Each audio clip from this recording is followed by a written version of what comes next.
แสงเดือนดาวฟ้าสกาวดวงดาวไหลเลื่อนเอาคุ้มครองเป็นมุ้งเป็นเหือนเอาแสงเดือนเป็นเพื่อนสู่ใจ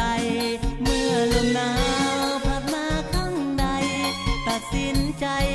ยืนยำกากันเลือดนักหกบ่หวาดบ่หวันจับมือกัน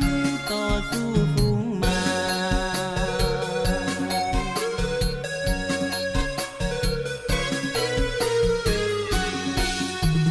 โอ้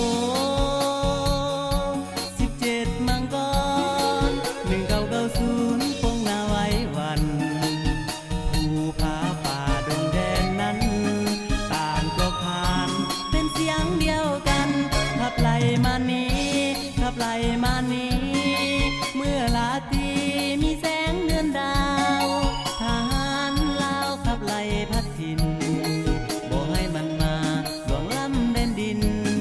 ป่าไผ่สิ้นจากพื้นดินลาว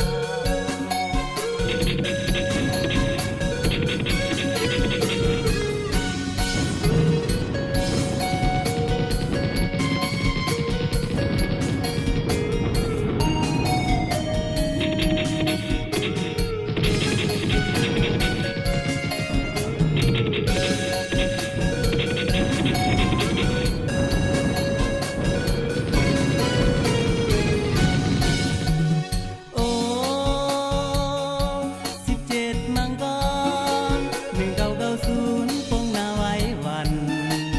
ภูผาป่าดงแดนนั้นต่างก็ผ่านเป็นเสียงเดียวกัน